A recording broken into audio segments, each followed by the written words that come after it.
Hello everyone. आज जो topic हम शुरू करने वाले हैं अपना वो है बैक्टीरियल न्यूट्रिशन। हमने जो टॉपिक पिछली क्लास में स्टार्ट किया था वो था मोनेरा के रिगार्डिंग।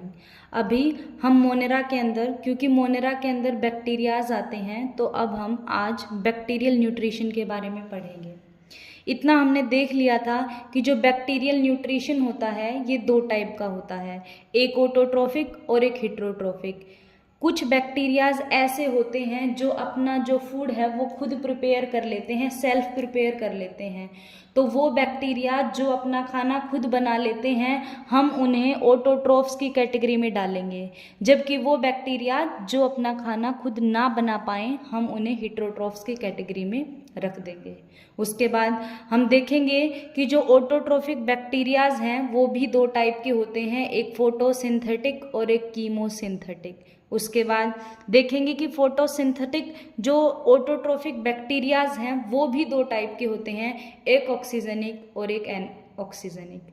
अभी हम फर्स्ट के साथ शुरुआत करते हैं ऑटोट्रोफिक बैक्टीरिया या ऑटोट्रोफिक न्यूट्रिशन के बारे में।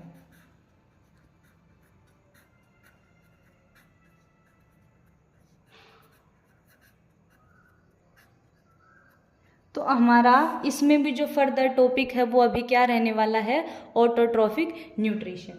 देखो, ऑटो का मतलब होता है सेल्फ, ऑटो का मतलब होता है सेल्फ और ट्रोफ का मतलब होता है न्यूट्रिशन। ऑटो का मतलब होता है सेल्फ और ट्रोफ का मतलब क्या होता है, न्यूट्रिशन। ऑटोट्रोफिक ऑर्गेनिज्म वो ऑर्गेनिज्म होते हैं जो अपना जो फूड है वो न्यूट्रिशन जो है वो सेल्फ प्रिपेयर कर लेते हैं, खुद बना लेते हैं। उसके बाद अभी हमें देखना है क्या कि फोटोसिंथेटिक ऑटोट्रोफिक बैक्टीरिया या फोटोसिंथेटिक ऑटोट्रोफिक न्यूट्रिशन क्या होता है। देखो, जो भी ऑटोट्रोफ की कैटेगरी में मेंबर आ रहा है, चाहे वो फोटोसिंथेटिक हो, चाहे वो कीमोसिंथेटिक हो, चाहे वो ऑक्सीजनिक हो, चाहे वो एनऑक्सीजनिक हो, सारे के सारे खाना तो बनाएंगे खुद ही, लेकिन कैसे बनाएंगे इस चीज़ में थोड़ा सा डिफरेंस नज़र आएगा। तो देखो, फोटोसिंथेटिक ऑटोट्रोफिक बैक्टीरिया क्या होते हैं ये हमें देखना है। फोटो का मतलब होता है लाइट, लाइट से मेरा मतलब सनलाइट से है। और सिंथेसिस का मतलब होता है फॉर्मेशन, सिंथेसिस का मतलब क्या होता है, फॉर्मेशन। वो ऑर्गेनिज्म जो लाइट एनर्जी का सहारा लेके फूड बना लेते हैं, जो लाइट एनर्जी का सहारा लेके क्या कर लेते हैं, फूड प्रिपेयर कर लेते हैं, उन्हें हम किस कैटेगरी में रख देते हैं, उन्हें हम फोटोसिंथेटिक बैक्टीरियाज की कैटेगरी में रख देते हैं। कैसे करेंगे जरा देखो, एनवायरनमेंट में प्रेजेंट होती है CO2, उस CO2 को वाटर के साथ मिक्स किया जाएगा, साथ में सनलाइट उसे दी जाएगी। साथ में क्या दे रहे हैं, उसे सनलाइट दे रहे हैं। प्लांट्स के अंदर एक ग्रीन पिगमेंट प्रेजेंट होता है लीफ के अंदर। प्लांट की जो लीव्स हैं, प्लांट का कोई भी पार्ट ग्रीन क्यों दिखता है, क्योंकि उसके अंदर क्या होता है, क्लोरोफिल प्रेजेंट होता है।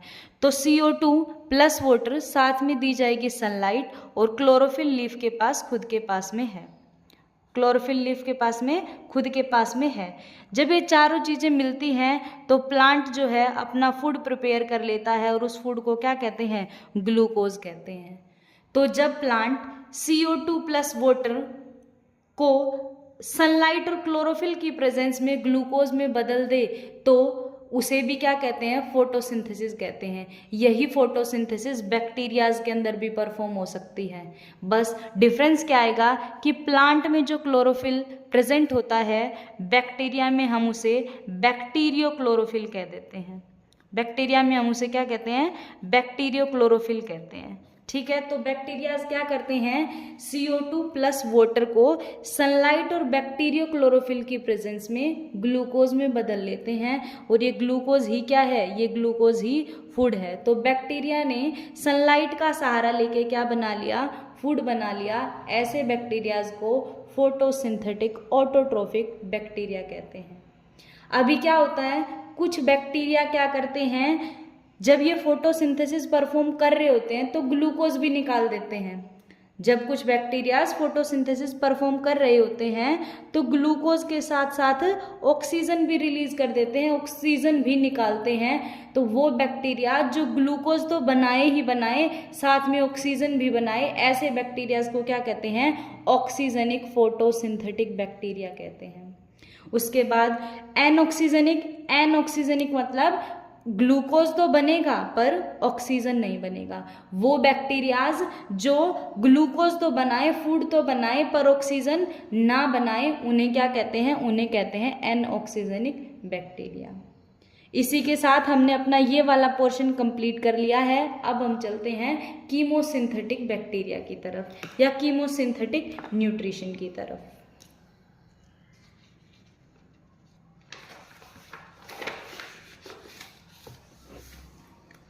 देखो, फोटोसिंथेटिक में सनलाइट का यूज हो रहा था, लेकिन कीमोसिंथेटिक जो न्यूट्रिशन होता है, कीमोसिंथेटिक जो न्यूट्रिशन होता है, इसमें किसका यूज किया जाएगा? केमिकल एनर्जी का। ध्यान से सुनिएगा, कीमो का मतलब होता है केमिकल एनर्जी। कीमो का मतलब क्या होता है? यहाँ पे केमिकल एनर्जी। और सिंथेटिक का मतलब फिर से क्या है? फॉर्मेशन। ऐसे बैक्टीरियाज जो केमिकल एनर्जी का सहारा लेके फूड की फॉर्मेशन कर दें, उन बैक्टीरियाज को क्या कहते हैं? कीमोसिंथेटिक बैक्टीरिया कहते हैं। और इस टाइप के न्यूट्रिशन को कीमोसिंथेटिक न्यूट्रिशन कहते हैं। अब जो नेक्स्ट चीज़ आई वो है कि ये केमिकल एनर्जी मिलेगी कहाँ, है ना? सन से तो सनलाइट मिल जा रही थी, तो ये केमिकल एनर्जी कहाँ से मिलेगी? अब देखने वाली बात ये रहेगी। तो जरा देखिए, एनवायरनमेंट के अंदर जो नाइट्रोजन है ये बहुत ही अबंडेंट अमाउंट में प्रेजेंट है, बहुत ही हाई अमाउंट में प्रेजेंट होती है ये नाइट्रोजन। लेकिन चाहे प्लांट हो और चाहे कौन हो, चाहे एनिमल्स हो, चाहे हम ह्यूमन बींग्स हो, है ना, कुछ भी हो, इतनी सारी एटमॉस्फेयर में नाइट्रोजन होने के बावजूद भी हम डायरेक्टली नाइट्रोजन का अपटेक नहीं कर सकते, इस नाइट्रोजन का यूज नहीं कर सकते, और हमें चाहिए भी। तो होता क्या है कि जो सोइल होती है इसमें कुछ बैक्टीरियाज प्रेजेंट होते हैं। सोइल के अंदर क्या प्रेजेंट होते हैं? सोइल के अंदर कुछ बैक्टीरियाज प्रेजेंट होते हैं। ये जो सोइल के अंदर प्रेजेंट बैक्टीरिया हैं, ये क्या करेंगे? ये हमारे लिए इस नाइट्रोजन को अवेलेबल करवा कर देंगे, या प्लांट्स के लिए इस नाइट्रोजन को अवेलेबल करवा के देंगे। मैंने क्या कहा? नाइट्रोजन जो है एनवायरनमेंट में, एटमॉस्फेयर में बहुत हाई अमाउंट में प्रेजेंट होती है, लेकिन हम इस नाइट्रोजन का डायरेक्टली यूज नहीं कर सकते। ऐसा नहीं है कि हमें नहीं चाहिए, चाहिए हमें। हमारे डीएनए में नाइट्रोजन है ना, हमारे जो प्रोटीन्स हैं उनमें नाइट्रोजन है, अमाइनो एसिड्स में नाइट्रोजन है। तो नाइट्रोजन तो हमारी बॉडी को बनाने के लिए चाहिए। हमारे बहुत से ऐसे कंपोनेंट हैं जो नाइट्रोजन से मिलके बने हुए हैं, है ना। तो नाइट्रोजन हमें चाहिए, प्लांट को भी चाहिए, लेकिन ले नहीं पा रहे। सबसे पहली बात, क्यों नहीं ले पा रहे हम डायरेक्टली इसको? इसलिए नहीं ले पा रहे क्योंकि जो नाइट्रोजन है इसके मॉलिक्यूल में ट्रिपल बॉन्ड प्रेजेंट होता है। दोनों नाइट्रोजन के बीच कौन सा बॉन्ड प्रेजेंट होता है? ट्रिपल बॉन्ड प्रेजेंट होता है। और इस ट्रिपल बॉन्ड को तोड़ने वाला एंजाइम अपने पास नहीं है। इस ट्रिपल बॉन्ड को तोड़ने वाला एंजाइम अपने पास नहीं है।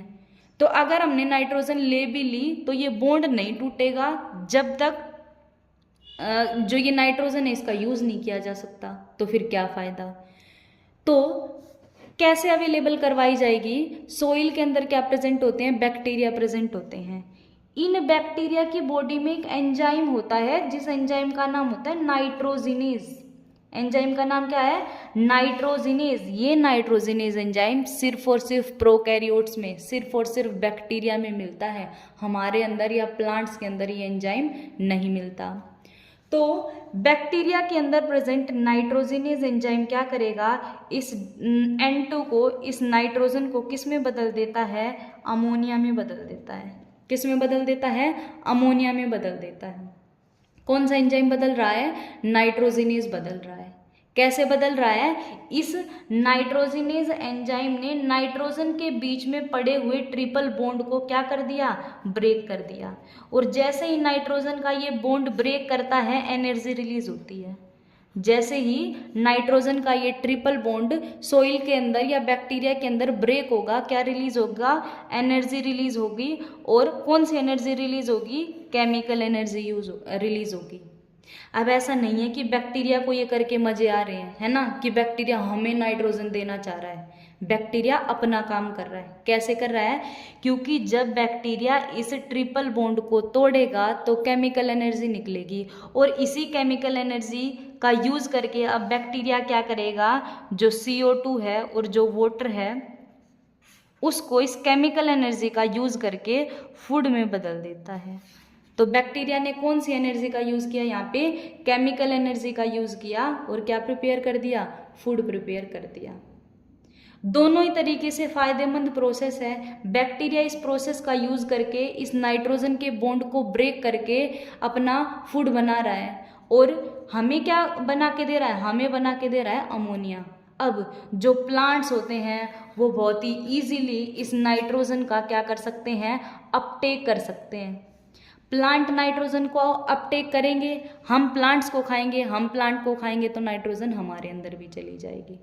तो इस तरीके से जो नाइट्रोजन को यूज नहीं कर पा रहा था उस नाइट्रोजन को भी बैक्टीरिया ने अवेलेबल करवा दिया है, प्लांट के लिए भी और एनिमल्स के लिए भी। और साथ में उसने अपना भी एक काम यहाँ पे निकाल लिया है, फूड बनाने का, अपना खाना प्रिपेयर करने का। तो ये था क्या, कीमोसिंथेटिक न्यूट्रिशन। नेक्स्ट हम चलेंगे अब एग्जाम्पल और देख लेते हैं, जो कीमोसिंथेटिक न्यूट्रिशन में ये जो बैक्टीरिया हेल्प कर रहे हैं ना, जो अपना खाना केमिकल एनर्जी का यूज करके बना रहे हैं, उन बैक्टीरियाज के एग्जाम्पल क्या क्या रहेंगे, nitrogen fixing bacteria, nitrogen fixing bacteria, और नाइट्रीफाइंग बैक्टीरिया, नाइट्रीफाइंग बैक्टीरिया, और डीनाइट्रीफाइंग बैक्टीरिया, डीनाइट्रीफाइंग बैक्टीरिया। ये तीनों एग्जाम्पल, ये जो नाइट्रोजन को अमोनिया में बदला जा रहा है ना, इसे ही क्या कहा जा रहा है, इसे ही नाइट्रोजन फिक्सेशन कहा जा रहा है। इसे क्या कहते हैं, इसे नाइट्रोजन फिक्सेशन कहते हैं। तो nitrogen fixing bacteria, nitrifying bacteria, denitrifying bacteria, ये किसके एग्जाम्पल हैं, ये कीमोसिंथेटिक न्यूट्रिशन परफॉर्म करने वाले बैक्टीरियाज के एग्जाम्पल हैं। लास्ट अब अपना बच गया इस टॉपिक के अंडर हीट्रोट्रोफिक न्यूट्रिशन। अब हमें हीट्रोट्रोफिक न्यूट्रिशन को देखना है।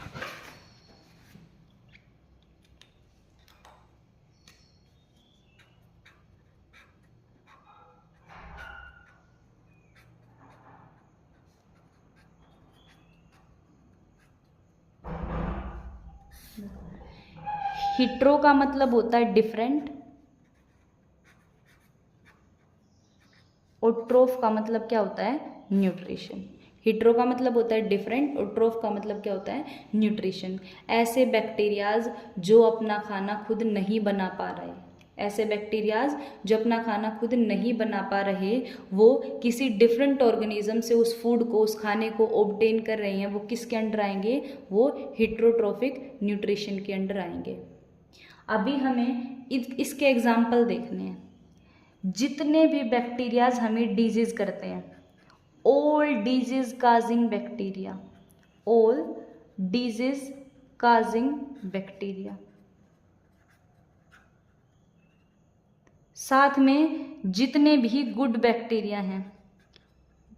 गुड बैक्टीरिया किसको बोला जा रहा है, जो भी हमारे इंडस्ट्रीज में कुछ प्रोडक्ट बनाने में हेल्प करते हैं, है ना, या कुछ हाउस होल्ड प्रोडक्ट जैसे कि इडली, डोसा, ये बनाने में हेल्प कर रहे हैं, है ना।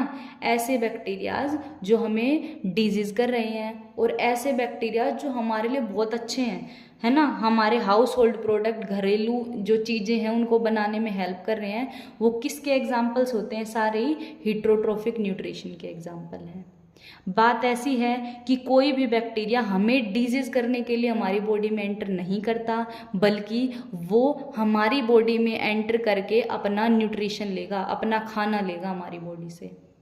और कोई भी गुड बैक्टीरिया हमारे इडली, डोसा या और कोई प्रोडक्ट बनाने के लिए नहीं आते हमारे घर में। किस लिए आते हैं वो, कि जब वो उन प्रोडक्ट्स के ऊपर फीड करेंगे तो उन्हें अपना न्यूट्रिशन मिल जाएगा, खाना मिल जाएगा। तो जितने भी डिजीज काजिंग और गुड बैक्टीरिया हैं वो सारे के सारे हेटेरोट्रॉफिक न्यूट्रिशन वाली कैटेगरी में रख दिए जाते हैं। इसी के साथ हेटेरोट्रॉफिक न्यूट्रिशन जो है ये टॉपिक कंप्लीट हो गया। अभी हमें नेक्स्ट टॉपिक शुरू करना है। नेक्स्ट टॉपिक रहने वाला है बैक्टीरियल रेस्पिरेशन।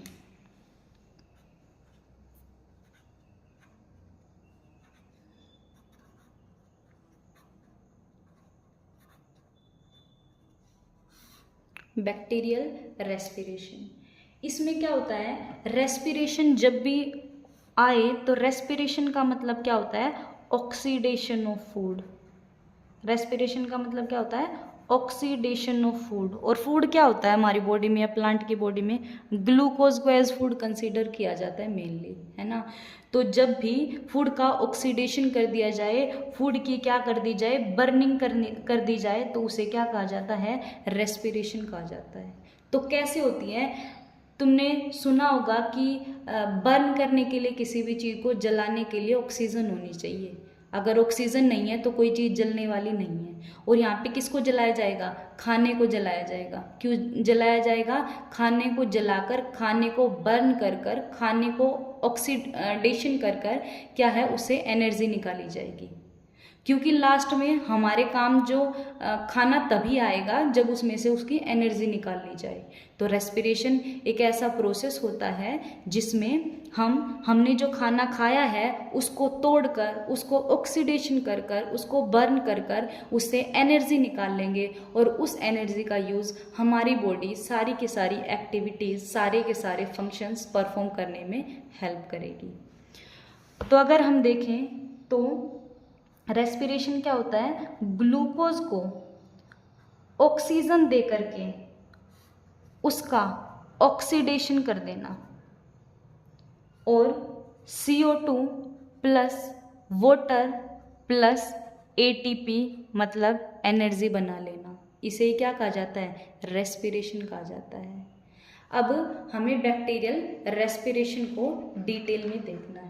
जो बैक्टीरियल रेस्पिरेशन है ये 2 टाइप का होता है। बैक्टीरियल रेस्पिरेशन जो है ये 2 टाइप का होता है।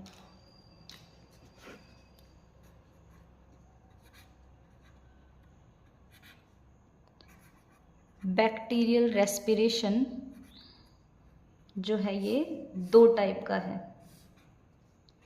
एक होता है एरोबिक और एक होता है एनारोबिक रेस्पिरेशन। एक होता है एरोबिक रेस्पिरेशन और एक क्या होता है, एनारोबिक रेस्पिरेशन। एरोबिक मतलब वो रेस्पिरेशन जिसके अंदर ऑक्सीजन की जरूरत पड़ेगी तभी होगा रेस्पिरेशन, है ना। और एनारोबिक रेस्पिरेशन वो होता है जिसमें आप ऑक्सीजन नहीं दोगे तब भी होगा रेस्पिरेशन, तब भी ग्लूकोज को किस में बदल दिया जाएगा, एनर्जी में बदल दिया जाएगा। ये वाला टॉपिक अभी हमें डिटेल में देखना है, बैक्टीरियल रेस्पिरेशन। अभी जो एरोबिक रेस्पिरेशन होता है ना, या जो एरोबिक बैक्टीरिया होते हैं, ये भी 2 टाइप के होते हैं। एक होते हैं ओब्लिगेटिव एरोब, एक क्या होते हैं, ओब्लिगेटिव एरोब, और एक होते हैं फैकल्टेटिव एरोब। एक होते हैं एरोबिक ओब्लिगेटिव एरोब और एक होते हैं फैकल्टेटिव एरोब। बिल्कुल उसी टाइप से ये भी 2 टाइप के होते हैं। एक क्या होते हैं, ओब्लिगेटिव एनारोब और एक होते हैं फैकल्टेटिव एनारोब। ये वाला टॉपिक अभी हमें डिटेल में पढ़ना है, जो हम अपनी नेक्स्ट क्लास में पढ़ेंगे।